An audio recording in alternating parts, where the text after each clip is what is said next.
My Discord posted this and, and I already had it on my list. So, great minds think alike. You are not evil, Hank says. Let's see what he means by that. I would like to talk really quick about this image. It's a sad Earth covered in storm clouds, which are actually normal for Earth. But no intelligent species would destroy their own environment. I disagree, but okay, let's see what Hank says. Also covered in cut down trees. Because of the word intelligent. It's an oxymoron. The insinuation of the word intelligent is that you make good decisions if you're intelligent, but that's not true. That's just like the branding of the word intelligent. That's why people all want to be branded as intelligent, but intelligence doesn't equal good behavior. Trees and standing in a puddle of refuse. Not sure what planet it's standing on, but regardless, the Earth is sad and it is crying, and it says no intelligent species would destroy their own environment. And I feel like I occupy a space where I feel very lonely, and I don't want to feel lonely. And I hope that you all, there are other people in this space with me. So if you'll listen, maybe we will find out whether or not we occupy this space together. Hannah Ritchie's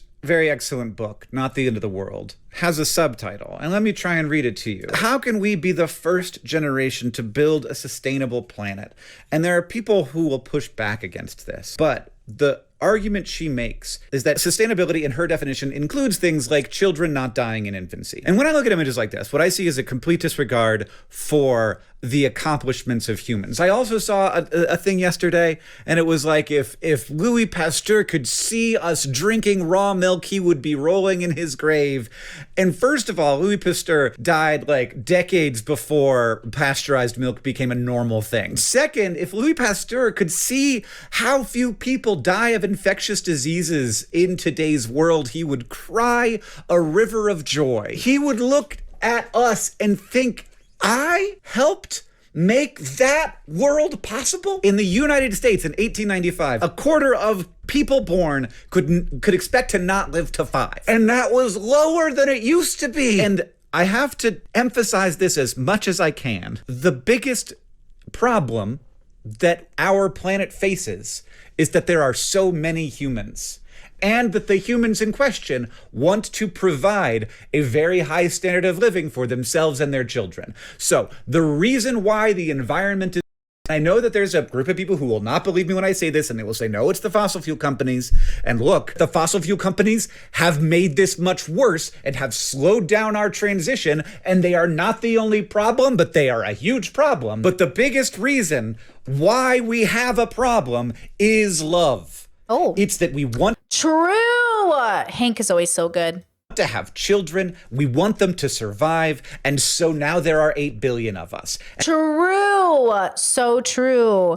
Breaking generational curses one less baby at a time. No babies for me, girl. I'm doing my part. And now that there are 8 billion of us, we want all 8 billion of those people to have pretty good lives. And I, sitting here in my heated office, in short sleeves in December, I cannot tell a bunch of people in China or India or Ghana that they can't have what I have. Here's my point. Our intelligence, for the vast majority of history of life on Earth, has been oriented toward survival. And by the way, I would argue, because Chad says love is killing the planet is a wild take. I would actually argue it's not love that's killing the planet. It's a desire to have things being children, things being status, things being heating, that is killing the planet because it's unsustainable. Like, something that conservatives never understood growing up is that when we say, like, we don't have the capability of housing all these people, we're not talking about land mass. We're talking about resources.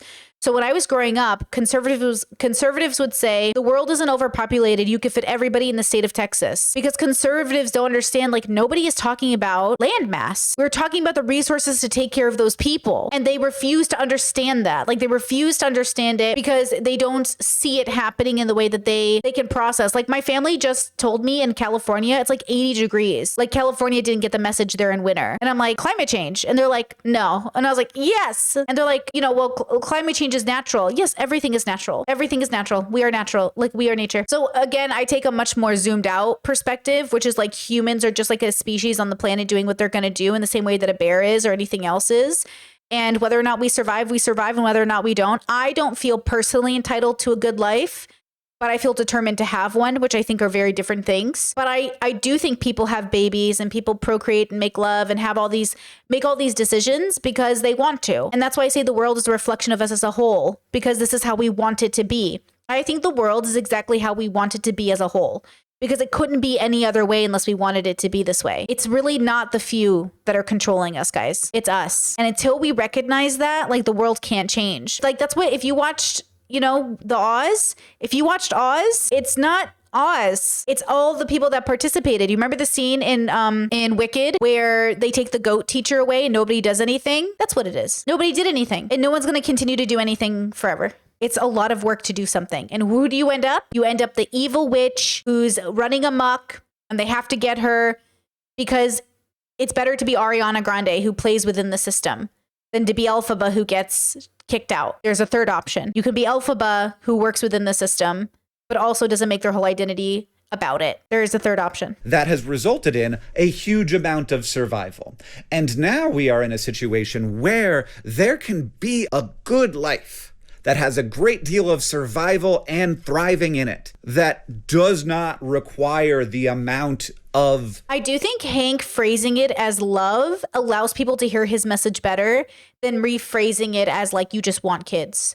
I will say, in terms of branding, it is better to phrase it to people like, I know you love your kids and love is ruining the world, but from a philosophical sense and another level of introspection, because Hank's not there. Hank's in a two bubble. Hank in the two bubble has to explain it as you're loving your kids too much. In my bubble, I get to say you're giving into your wants and desires at the expense of everything else, which is not love. The greater love is to sacrifice. The human love is to consume. Twos think they love their kids because they shower them with gifts. Loving your children is setting them free. Free from the burdens of want. But if you're in a normal bubble, right, you feel like bad parents when you don't give your kids everything they want. But a real parent really raises their kids to be free from the want. Impact on the environment that we are having. But an unintelligent species that did what we have done. And sorry, I want to say this too. And this is why when I watch Dr. Kirk Honda, who I love, and he says you're all entitled to a good life, I have to translate that into two bubble speak, because people think when you say you're not entitled to a good life, then like you're pro-slavery or like pro-discrimination or pro-brutality, because they only know the context of entitlement as like you're entitled to civil rights, which legally is the correct way to use that.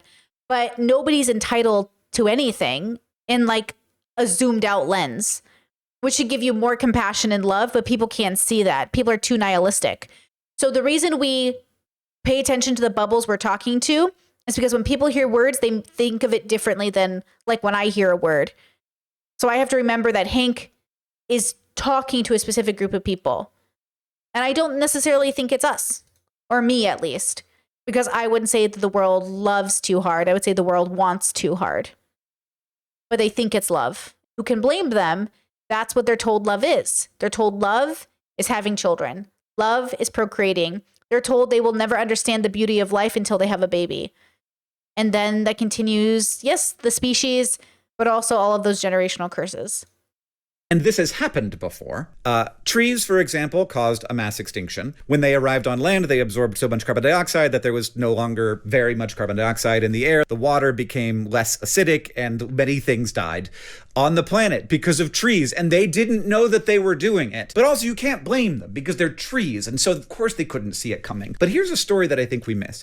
When we as a species encounter local environmental problems, we tend to fix them. It was not long ago that London could be so clogged with coal smoke that you had to clean it off the windows every day. And that is no longer the case. You now never think of London as a place that is like got a coal smoke problem. In fact, the United Kingdom recently stopped burning coal entirely, which is very weird historically, considering they're where the coal started. But it was also very recently, like I remember it like it was yesterday, that Beijing had this problem. And now Beijing has this problem much less. It still has an air pollution problem, just like Los Angeles does, but much less. When rivers catch on fire, we actually change our policies. When the rain becomes acidic, we change our policies. The problem with global warming is twofold. One, it's invisible. There are cold days and hot days like there always were. There will always be cold days and hot days. You can't see the river catch on fire. You can't see the trees on the hilltop dying because the soil has become so acidic because the coal-fired power plants have been putting sulfur into the atmosphere. You can't see it. We only know about global warming because we are an intelligent species. If we were not smart, we would be trundling down this path completely oblivious, sometimes wondering why it got so hot, which I have to point out was a thing that happened in the past. There were times when it just got cold or hot and we didn't know why, and then the crops would fail and a bunch of people would starve, and it was because there was a freaking volcano halfway across the world. We only know the problem exists because we're smart. We only have the tools to deal with it because we're smart. We are only implementing those tools because we are smart. And the other problem with True. This is the double-edged sword of intelligence. Chet says, can you elaborate on love is to sacrifice? It's hard because depending on if I was a wise person, I would say something like, I would quote a parable from the Bible, or I would quote Tao Te Ching, or I would quote any of the people who have come before me if I could pull things out of my ass like that, but I'm not good at that. But we learn throughout life that when given an opportunity to love or not love, love looks like sacrifice. When a man comes to your door starving, you give him your last meal. When a woman comes to your door freezing, you give her your last coat. When your child is crying for attention, you give them it.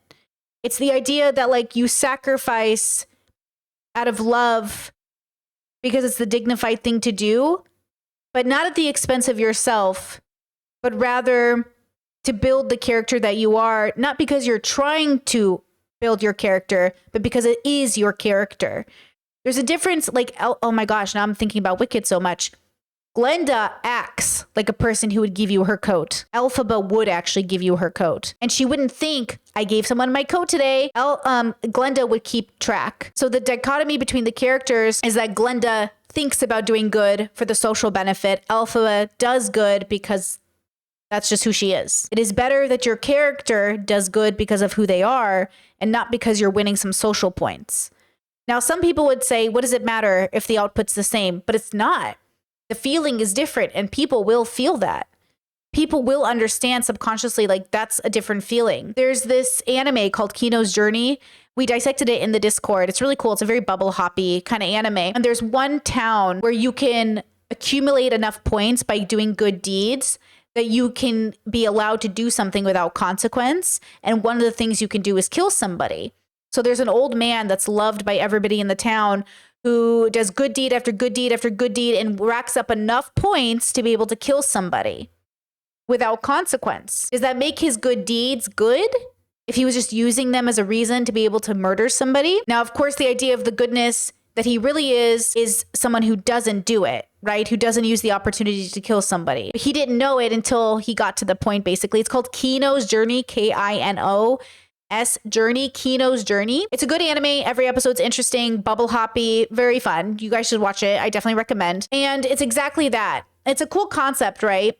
Is like going into different bubbles, different cultures, different perspectives. Like the first episode's really, really good. All of the episodes are good, but the first episode's like a fun idea around society and forming society, right? Chad says, right. So you can sacrifice for the greater good that can also impact you positively, right? You don't want to do good at the expense of yourself. Now, what does the expense of yourself look like? And I think this is key. When I say at the expense of yourself, it can be complicated. I would have to take it step by step. I watched another anime and it was an argument about a rich man who kidnapped children in order to harvest their organs for his dying child. Is this good or bad? If you have a dying child and you say, I would take on the world for my child, does that justify you taking children, even if they're homeless children, and harvesting their organs in order to save your own? Is this a good deed? Because we have this narrative, right? That I would raise hell for my child. I would battle the universe for them. I would take on God himself for my child. If you're willing to do anything for your child, does that mean you're willing to kill other people's kids for the benefit of your own? I hope the answer is no. It is not love to sacrifice other people's children for your own. It is love to let your child get the proper way of seeking medical care. And if they die, it is better to love them by letting them go than to kill other people's children on behalf of your own. But people will say, How can you ask me to sacrifice my own child? The sacrifice is to love. You are letting nature take its course and you're doing everything you can to stop that child from dying, except killing other people's children. You don't do that. We don't kill other people's kids because our kids are in pain, which is why revenge is not justified, which is why no matter how much pain you're in, you cannot justify it by seeking revenge. The sacrifice of love is to take on the burden of the reality of your circumstance and to either make it better or make the world better. It does not make the world better to seek out violence. It just makes you feel good temporarily. But that isn't sacrifice and it's not love. Real love is a matter of sort of the goodness of the intent and the outcome. But more than that, the wisdom of it all. Love should have wisdom. There should be wisdom in the way that you love. If your love is unwise, it's just a toxic love. Toxic love and healthy love, the difference is the wisdom. That's what I believe. Chad says that's kind of what we do, though. We let poor kids in China spend their childhoods working in factories so that we can reach our children, at school with their iPhones. No, we don't. So this is very important. What you do directly is not what people do 10 things down the line. There's no ethical consumption under capitalism. What I want you to focus on is what you can do personally. Are you personally enslaving a Chinese child to build your iPhone? You are not doing that. But the system, which is separate from you, is a different conversation. The system has its own problems. Individuals have their own problems. The reason this kid shooting the CEO is a personal problem is because he personally killed this man. He personally did it. He personally pointed the gun and shot it. The system didn't kill that man. This boy did, but yet the boy was influenced by the system being as shit as it was to make him believe this was his only decision. The system is fucking you, but you can have a different relationship with life outside of the system while understanding that you are a part of it. So what you could do might be influenced by the system, but you're still the one pulling the trigger. So don't be the one who pulls the trigger just because the system is leading you into that. So then the difference here, to hold the system accountable for creating the circumstance that made this happen in the first place. Just like Israel creates a circumstance that makes Palestinians make October 7th a reality. I don't need to justify October 7th. It was not justifiable. But the IDF in Israel is responsible for creating the system that pushed Palestinians to this point. And yet those Palestinians are responsible for the people they murdered on October 7th. Every person that killed somebody on October 7th, you are personally responsible. And outside of that, the system is Israel and what Israel creates. And so Israel is responsible. Israel is just as responsible for those deaths on October 7th as those Palestinians are. But those Palestinians wouldn't have done it without Israel existing and creating the circumstance that made those Palestinians feel like this is what we have to do. And that's the point. We are many perspectives of self.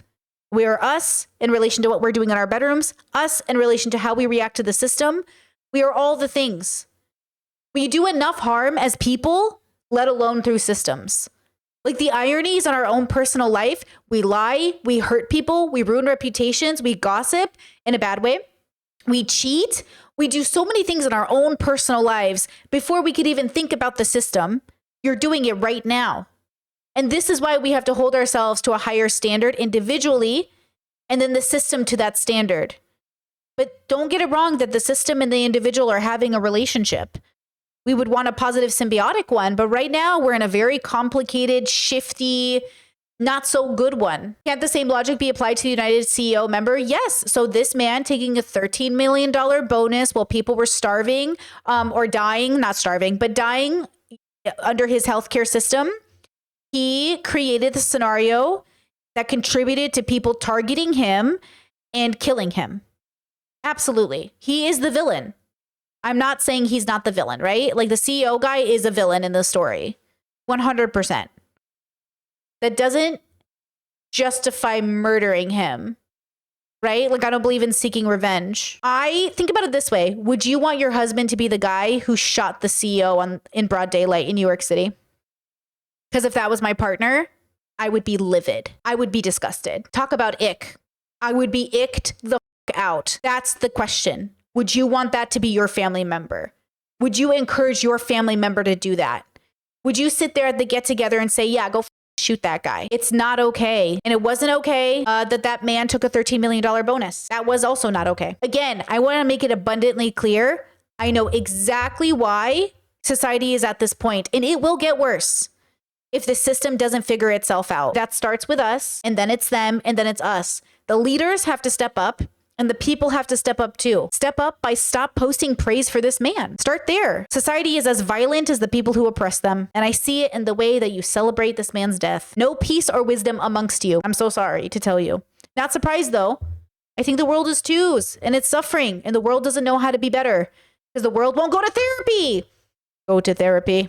Meditate. Global warming is another reason why we're slow at this, why we are too slow at this, which is because the carbon dioxide is the goal gas. I feel like this is not understood by people, but with acid rain, we didn't want the sulfur or the nitrogen to get released into the atmosphere. Hold on. Chat says, but we won't stop oppression with peace and love also. Do you know in Syria, Bashar al-Assad had his men stick hot rods up men's anuses? Well, they clamped down on their penises until it felt like they were going to get cut off. Then they shoved them underneath the buildings and denied them daylight for 30 years. And then they beat up these men so badly that they not only went nonverbal, but you could see it in their eyes, they were lost.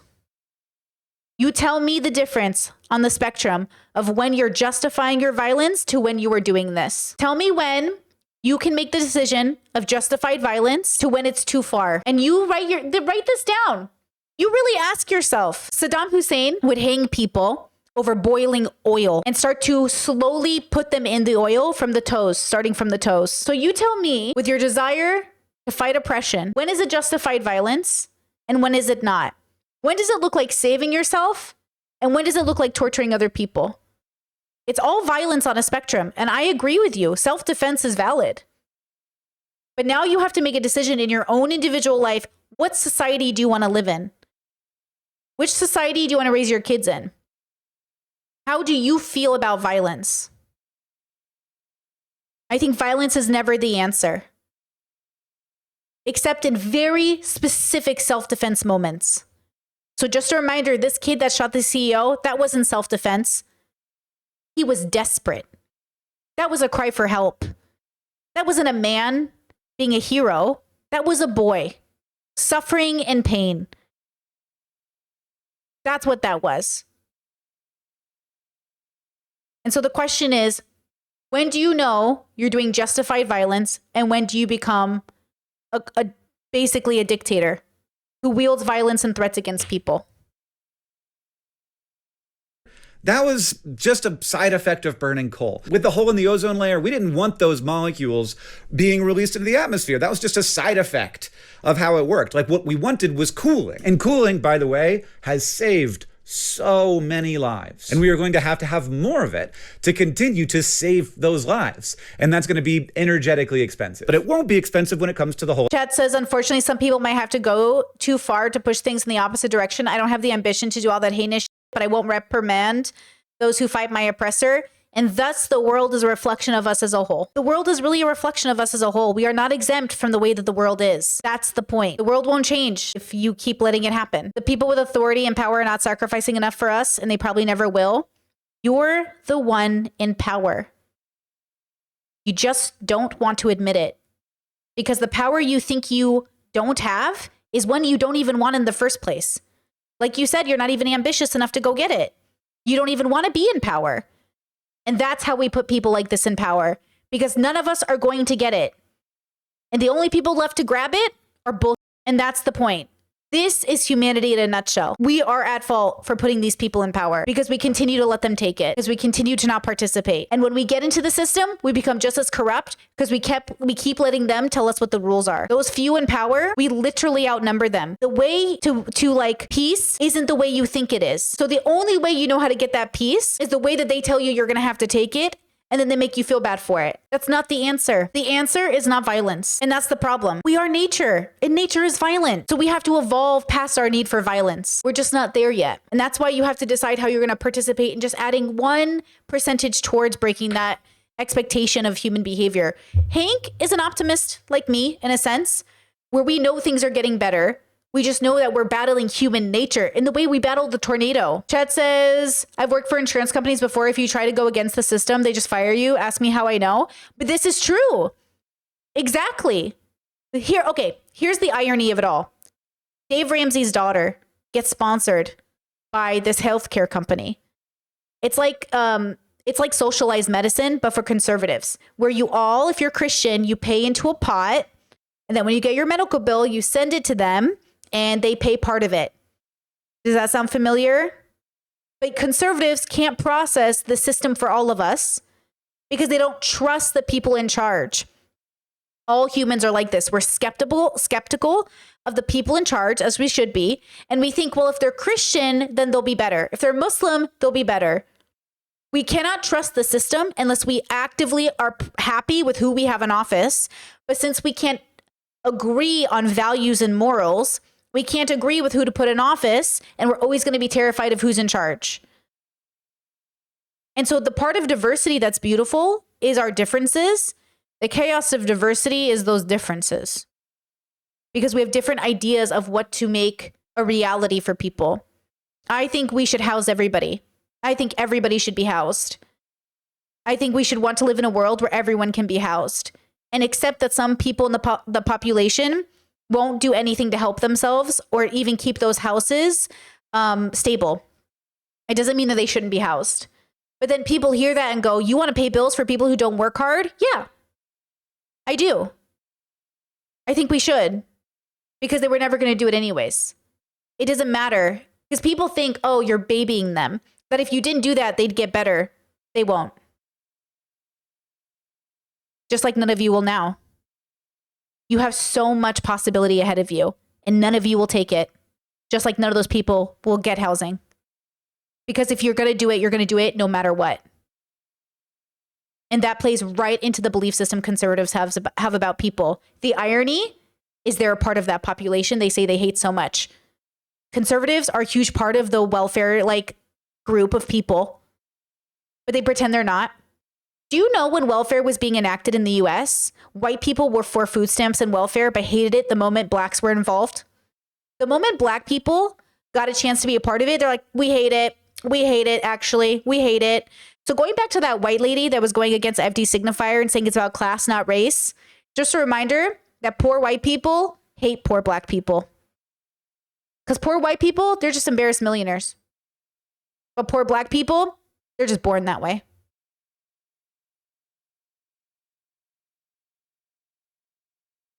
You know what I'm saying? This is a psychological problem.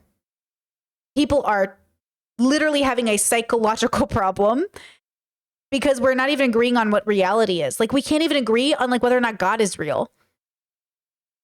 So again, when we talk about systems and people, and we talk about, you are here for a very short time, and I highly recommend you enjoy it, and then you die.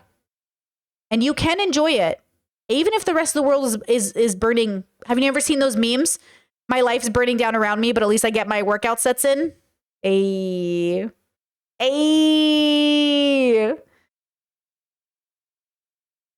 world is a reflection of itself as a whole, and this is where humans are right now. So if you feel like you're so different than everybody else, let your life be proof of that. Let your life be proof of that. That says, how do you distinguish between a problem and human? I'm not sure what that means. You want to ask it a different way? In the ozone layer, because we have better solutions now. But energy is what so much of our thriving is based on, and we do not want to give up that thriving. And the way that we have created that energy, for the most part, has been burning fossil fuels and the goal gas, the gas that you inevitably... Chat says, if a behavior is a problem, then it should be fixed. If it's human, it should be accepted.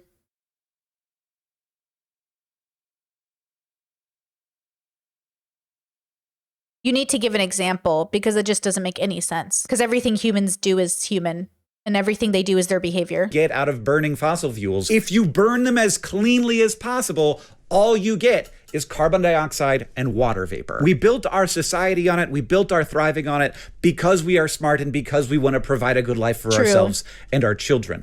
This is a smart species activity. My son is starting to come home from school with ideas like this in his head, where he's like, we need to stop cutting down all the trees, Dada. And I'm like, yeah, Absolutely. Like what we need is for there to be lots of forests that are left to their own, but also remember that the house that we live in is built out of wood. And like the gears that crank in his head where he starts to like ask himself if he's part of the problem, which is why we need to have the definition of sustainability include the opportunity for human freedom and agency. I'm not saying that I shouldn't be responsible for more carbon dioxide being released into the atmosphere. Absolutely, I should. I probably, I mean, it's kind of cold in here, honestly, but I should be wearing a hoodie right now. Okay, wait, chat says, if we accepted everything as is, we'd make no progress. No, first, you must accept things as they are. Then you must make them better. Because to accept is to validate its realness. Then you make things better. To accept is not to condone. To accept is not to be complicit. To accept is to accept. Then you make change.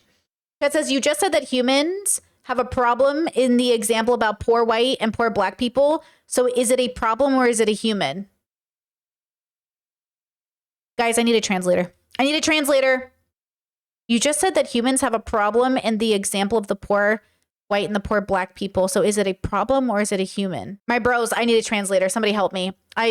With peace and love, I don't understand the question. He says it's both. Humans are the problem and the solution to the problem, obviously. But I'm not understanding the question. In the context, I see accept as acknowledge its reality, but I don't know if I'd call it accepting. Either way, okay. Yeah, I vibe with that. Acknowledge its reality. Acknowledging, okay, versus accepting. Acknowledging, accepting. Yeah, We'll go back to Hank while we all ponder.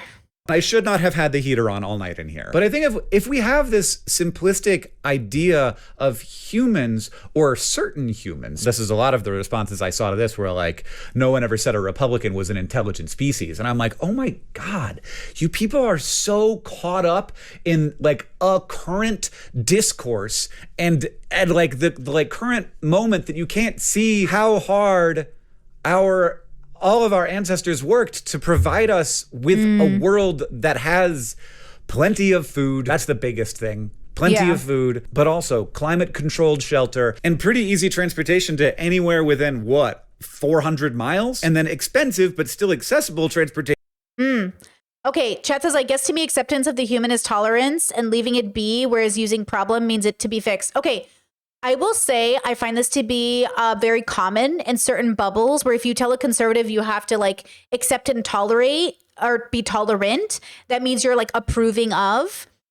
In philosophy, in Eastern philosophy, especially, accepting is to accept what you cannot control. It's accepting the reality basis. And actually in Western philosophy, they cover this in like, well, if they count the Bible as, but like accepting is accepting the reality, like saying this is what's real. Then you do something about it. I accept humans are like the bear. Humans are going to human means to accept that humans are this way. So when we say, oh, that's not a human, that's a monster, you're not accepting. You're not accepting. To accept is not to tolerate, or to tolerate is not to accept, and yet they could still be the same thing. They are different words that mean different things in different contexts. You must accept the world as it is in order to change it. Because if you feel entitled to it being a particular way when it is not, then you might not know what solution to bring into your toolbox or to gather from your toolbox to create the solution. Like if I sit there, I'm trying to give good examples, but like if you have a nail you need to hammer into a wall and you don't have a hammer and you don't have a rock, and you don't have anything to put this nail into the wall, maybe you'll try using your head. But like using your head's not going to be very productive and it's going to hurt in the long run. It feels like everyone's using their heads instead of creating a new means of a rock or a hammer.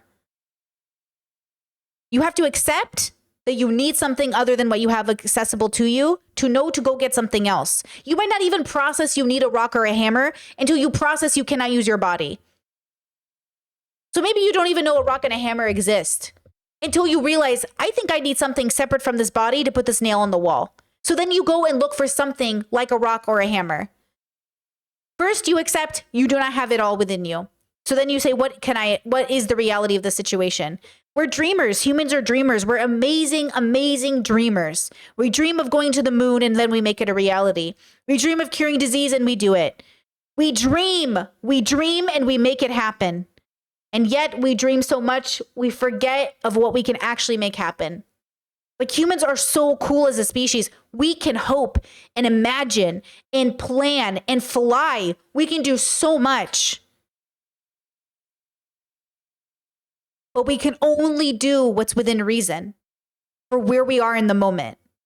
And sometimes I think humans dream of a moment they're not in, almost as a distraction from what it means to live in the moment and actually do what's accessible to you. You can only do what you can do. And that's enough. But people don't think it feels good enough. I don't think people think it's as rewarding. Like, nobody likes going to the gym, guys. Except the people who do, but you know. It's why it's so hard. Because it's not easy to do simple things. It is not easy to do simple things. If I could figure out cardio, bro, get ready. I'd take over the world. It's so easy to walk. The concept of it, at least. But man, can't bring myself to do it. I can tell you it's because I have fibro and I'm in pain. But I just don't want to be outside. It's cold. And even when it's hot, I don't want to be outside. I like my apartment. I can't do it, but I will. Eventually. Eventually, I'll be a walker. It's like that. That's all of life. You know what I think about? I think of our government like I think about our jobs. You ever work a job where you just get there and bullshit for 8 hours so you can go home, get paid? Yeah, that's all of life for a lot of people. A lot of people go into work, even government jobs, and just try to get home so they can get paid and have a weekend. This idea of people Machiavellianly being at the top, trying to take over all of our lives, they exist in the way that the Oz exists. They're insecure, feeble people who we let stay in power because we'd rather just have a weekend. And I don't blame us. Like Hank doesn't blame you for wanting a baby. But these people do not rise to power randomly. They didn't just fall out of a coconut tree. And we all participate in the reality of it. I'll give you an example. You remember that story we learned on TikTok about the lady who was talking to a cowboy and she said, like, there's no ethical billionaires? And he agreed. And he said his grandpa, before laws were kind of a thing in the US, went around, just killed all his neighbors and took their land. That's just a story he gets to have now. Now he just gets to have it. Kind of like America was conquered, massacred the natives, and then we just got to keep going. Like, that's the thing, is like there is no reality where humans like give back land or humans give back property or we undo all of the things and all of the ways people have done stuff. One, because we can never go back, but we can move forward. And moving forward doesn't look the way everyone dreams it will be. Because your dreams, though can be a reality, have got to be reasonable within that reality. And that's why it's so hard. I think we can move forward with the fact that we're on conquered land, but it's not going to look like going backwards. And right now, we don't have a solution for that. But you know what we do have solutions for, which is so ironic? Do you know what the actual solution is? It is making living life doable. As long as life is doable, people are happy. You know why this man shot the CEO in the street and everyone praised him? Because life is undoable right now. It is not good enough for the standard of expectation we have been sold. And if they made it that way, if we all collectively made it that way, we'd be chilling. But we don't. Because that's not where we are right now. So I say do it in your own life. Do it in your apartment. Do it with your job. Do it with your life, because the world's not going to do it for you. Just like if you're autistic or neurodivergent or queer or a minority, you know the world's not going to do it for you. So do it for yourself and be upset at the world for the way that it is, but also remember to accept it because you know who you are. And if you really think you're so different from the world, start acting like it.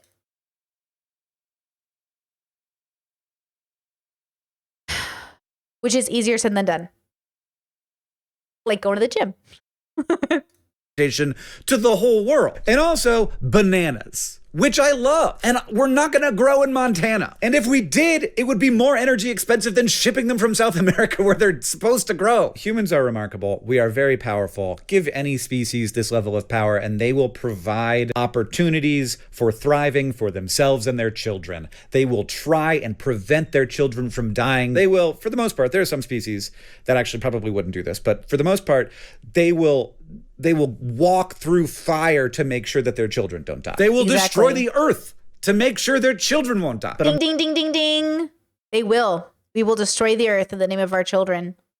Humans are so interesting. That's why I say, like, I fully expect as a species that we might destroy the earth in the name of saving our offspring. I don't blame us. If it's a pretty good instinct, right? To burn everything to the ground to save our offspring, except that our offspring are born into the world that's burned down. So that it doesn't quite work out. I'm glad that we have enough intelligence both to provide those opportunities for our children to not die, but also to start to uncover the impacts that we have, hopefully with some time to self-correct some amount. We're, at this point, going to experience significant negative impacts from the warming of the planet. We did not move fast enough. I think that there's all kinds of... Wait. Chat says, making life doable would mean taking resources away from the rich. God forbid. And this is the conundrum with America specifically. I was talking to a friend of mine and they were saying, I feel like education's on a huge decline. I was like, in America. And they're like, what do you mean? I was like, in America. Not every country has this standard. America is specific. It's a very specific world in America. Other countries have their own problems. Everybody has their own problems. But America's problem is very specific because the same people that say they're anti-elite are all embarrassed millionaires. So then they don't want to take money from the rich because they're afraid they're going to be rich one day. And they'll never be rich. This is very important, psychologically speaking, to understand why conservative voters vote the way they do. Like I was watching, there's a bodybuilder I was watching for a while and I had to unsubscribe from him because he was like, I have a very nuanced take of politics. I'm going to talk about politics. I don't know why he decided to do this, but I was like, unsubscribe. He was like, you got to vote for the person who's always going to vote for your freedoms. So I voted Trump. And I'm like, the billionaire who doesn't want to show his tax returns or share any of his money or wealth with you. That's that guy. It's like there's a disconnect I think they have. And I know it's because he's getting more rich. I guarantee you this man, because he's making more money and his YouTube career has really taken off and he's making more money, that's why he did it. Because people who make money, there is a different game they're playing eventually. Like rich people put everything into stock markets and resources. Like some of the wealthiest people I know don't have any liquid cash. They have, 3 mansions on 50,000 acres. Do you know what I'm saying? That's paid off and they've never worked a day in their life. Think about that. Those are the people that I know who are mega wealthy. They don't have liquid cash. They have generational wealth that keeps them from being able to ever have a job. Can you imagine being 50 years old and never needing to work? Never having one job. What a different reality is that? And I don't mean like never having to work because you're, a mooch and you live on your mom's couch. I mean, never needing to work and still having a Ferrari.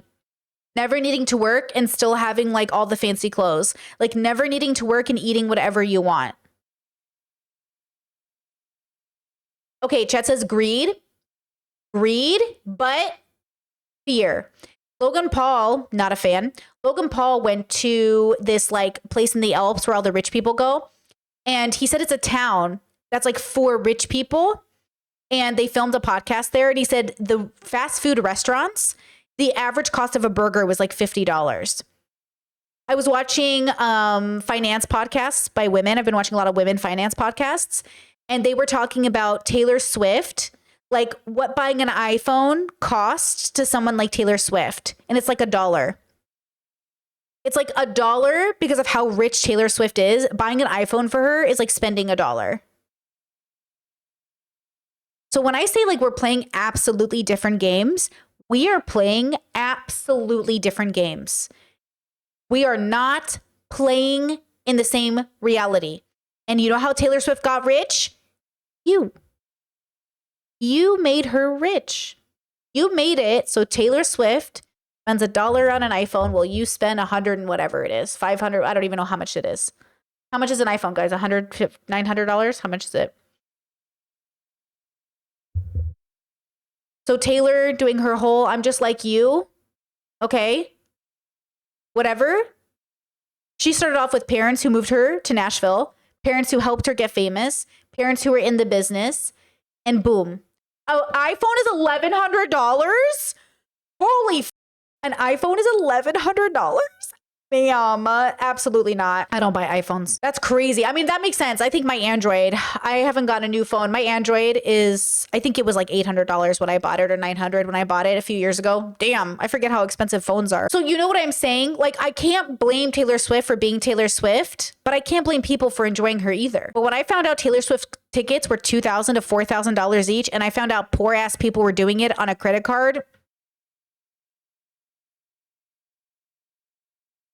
Now listen, you can't budget your way to wealth. You do need to increase your income.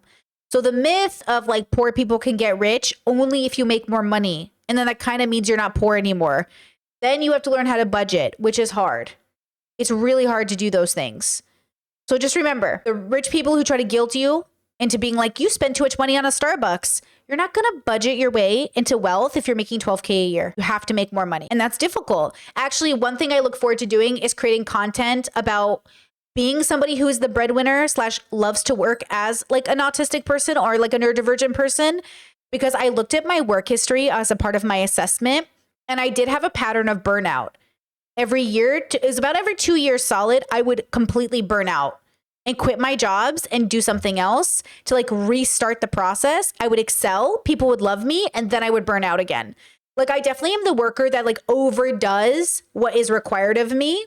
Then I get liked by everybody in charge, but I don't really see like the pay increase that I want. And then I work to get the pay increase if it is a job where I can do that. And then I burn out. YouTube is the only job where I couldn't do that. So I want to talk about it because I didn't realize I had a burnout pattern until I did this assessment. And I was like, holy, I have a pattern. I have a pattern. And even my assessor said that. They said, it's funny that the only thing you maintained as work is YouTube, which is a big deal.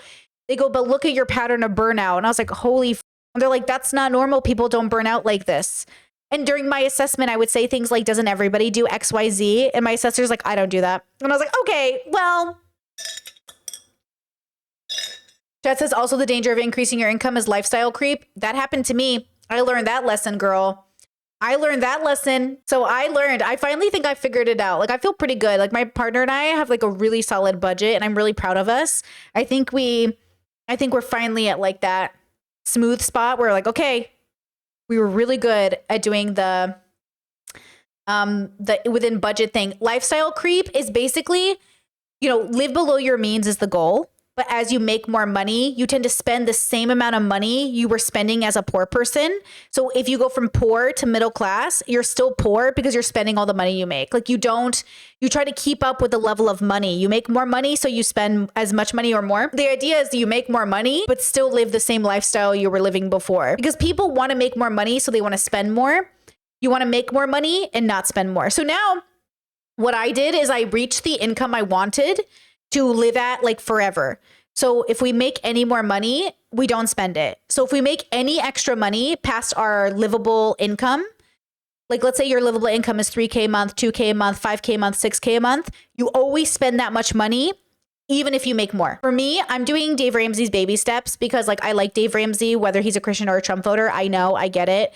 But I do like 99% of the advice he gives to people, and it does relate a lot to my life. So I understand if you don't like him, he might not be for you. I also use other people, like more progressive people who are in finances, to kind of balance out Dave Ramsey. I'm just like, I think I like his personality because I think it works for my personality, where I need black and white goals. I need to go for black and white goals. And he covers the basics like everybody else does. Like, I read all the feminist finance people too. The rules are the same. Okay, get out of debt, save 6 months, or save an initial savings account, like $1,000, save 6 months of expenses, invest in the market, blah, blah, blah. So it's like, okay, I can get that. The only thing I don't agree with Ramsey is that you should have kids even when you're not ready financially. I disagree with that. That's the one difference between progressive financial people and Dave Ramsey's conservative bubble, is the progressives say don't have kids unless you can afford. And Dave Ramsey says, have kids, you'll figure it out. Chat says, would you move or change your circumstances if rent increased or inflation hit to maintain the maximum cost of living? Yes. Like, would I, like, if my rent went up in this place, like if our rent goes up in this place, it's not going to fit the budget. We'll move. Like, we'll downgrade. Is that what you mean? Like, we're willing to move and I'm willing to negotiate with the landlord as well. Like, hey, if you increase our rent, we're not paying it. Like, but I can guarantee you 2 years of rent if you let me stay at the same rate. Like, I just negotiate with landlords. And if they say yes, great. If they say no, bye. Because, like, I'm downgrading. I would rather downgrade and spend less. We're not spending to stay in this. I love this apartment. But if they raise our rent, we're moving. It's not a budget. Sorry. Okay, let's finish this Hank video, girls. Like not valid, but like understandable reasons why we haven't moved fast enough. This is hard. People are greedy. People suck. People will tell stories to make themselves believe that the things that they want to do are in fact the right things to do. We all do that. But I don't want my son growing up thinking that the species he is a part of is in some way evil. And I feel like that's like the root of a lot of sort of armchair environmentalism. I want him thinking humans are problem solvers and solving problems creates new problems. And that's a little bit more of a complicated idea, but it is so true.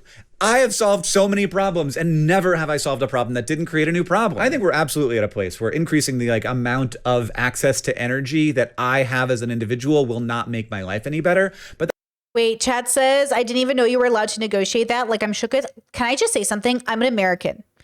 So I asked my partner, I said, hey, I want to negotiate the rent with the landlord. And he was like, what? And I was like, don't say no to my Taurus/American energy. I've always negotiated with landlords. I've negotiated with everyone my whole life. Because you know why? It works. It doesn't always work, but it works a lot more than you think it does. Because people are people. And at the end of the day, if you get it in just right, people will listen to you. Because the thing is, and I learned this from other people. I learned this from women who were good renters, actually. And in the finance bubble, they were doing the same thing I was doing. And I was like, okay, good. Because my parents taught me to do that. You know, my parents taught me to ask.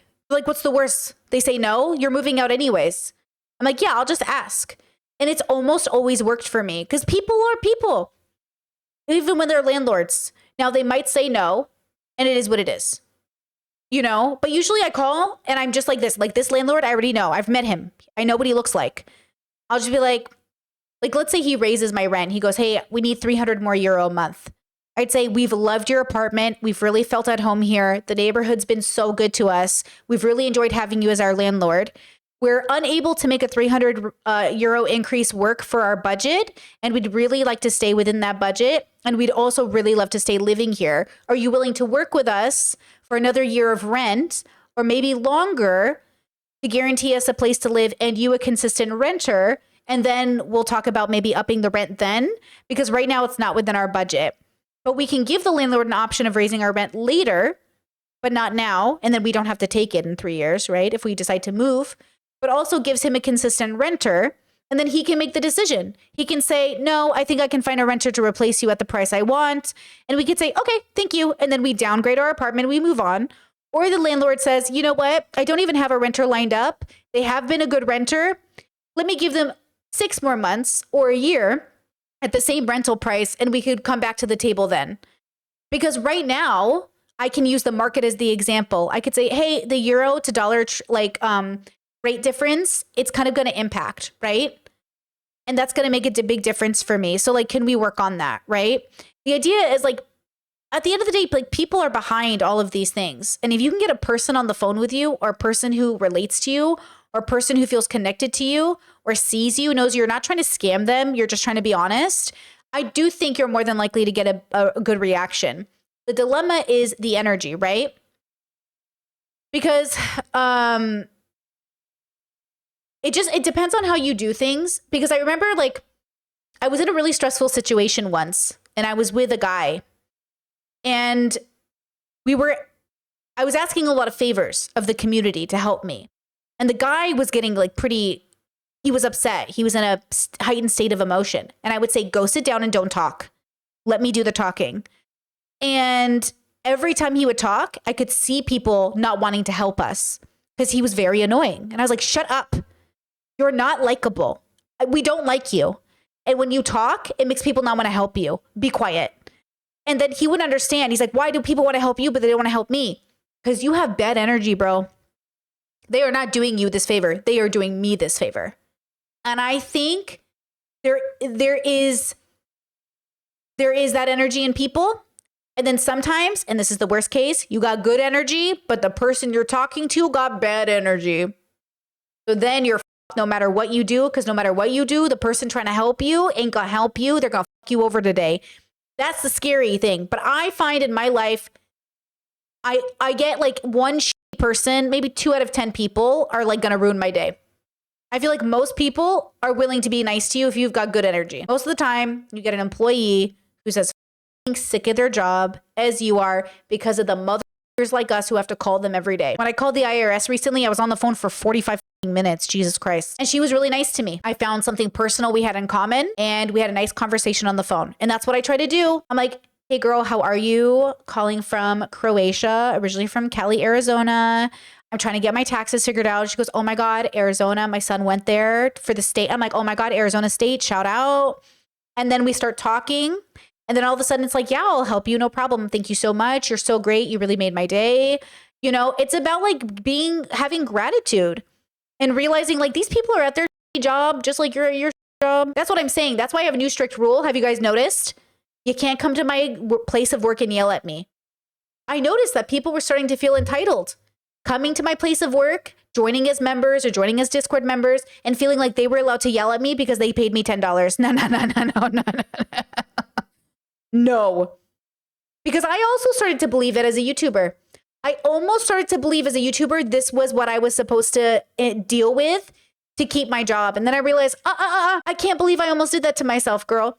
So same with these people. These people don't need to be yelled at their jobs. And I know you're stressed. Calling the IRS is stressful. You don't need to yell at these people because you're stressed, girl. We're all stressed. But then again, I understand when you get that really big asshole on the phone, you're fucked. But most of the time, you're just getting somebody who's as burnt out as you are. And that's the truth of it. That's how I feel about life. All right, let's go back to Hank. But that is not the case for the majority of people on Earth. More access to medicine, refrigerators, ways to cook food that don't involve fires, which we honestly in the US could also do a better job of. But when we solve the global warming problem, we will have created new problems. And we're doing it right now. You know, in the background, there's like a land use fight. Like renewable technologies use way more land. There's just like solar panels take up a lot of space.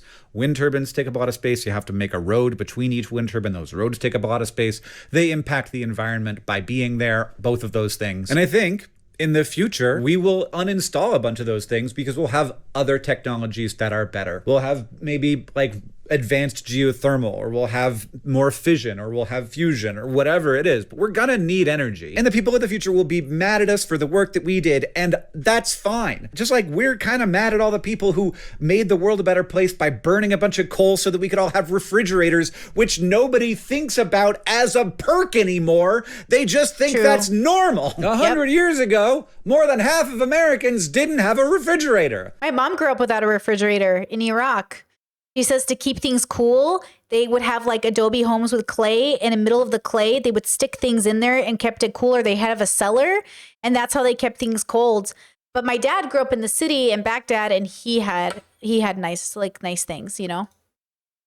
It wasn't that long ago. And that's the situation in India right now. Less than half of households in India have a refrigerator. And in the next 100 years, that number had better be 100%, or I'm going to be pissed off at us. I know this video could have been a lot shorter. It could have just been one sentence. It could have been, humans are not evil. We solve problems, and when we do, we create new problems. And amen, bro. I think that is like universally probably going to be a pretty normal story of intelligent species. Like if we found another, I bet they'd have a lot of stories about how they created problems by solving problems. And the speed at which we solve the problems, I think there's absolutely some shame we should experience here. I admit it's a hard one, but oh my God, the extent to which we will not accept any inconvenience in exchange for making the world more livable for people in other places in the world, and also our own children in the future, is stupid. I will say, this is an amount of foresight that is unusual and requires a great deal of intelligence. There aren't a lot of other species out there trying to figure out how to make the world work for the next generation. Like, that's not how they think, because most species don't think about the future. They don't have a conception of the future. Like, dogs don't have a conception of the future. So, like, it's remarkable that we're able to do it at all. I do think we could have been better at this. And I am frustrated the extent to which we have spent a lot of time arguing instead of acting. True. And we could have acted faster, and that would have mattered. But anyway, let's play Connections. As the day has gone on, it has gotten colder in here, and I have put on a this for jacket real? now. I don't know. I actually didn't have... Is that the end of the video? Is he really going to play Connections right now? If you guys want to watch the rest, you can watch it on your own. I love that. Okay, I think you made some really great points. I think I made some pretty good points. I think you made some pretty good points. And for those asking, I will clip this for YouTube because you guys said you wanted me to. I appreciate that. I will remember to clip it for YouTube. And remember, life is simple, but it is not easy. And that's gotta be the most frustrating part of this Catch-22, my bros. Stuck in my head, in real life while in bed, my belly's being fed and I'm okay.